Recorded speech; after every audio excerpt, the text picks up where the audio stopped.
Did you know kettlebell training can actually make your workouts hurt less while giving you a stronger heart? Here's the science behind it. When you swing that kettlebell, something remarkable happens in your body.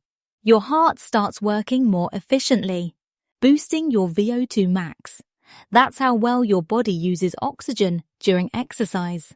But here's the really cool part. Kettlebell training reduces inflammation throughout your body, which naturally lowers how much pain you feel during workouts.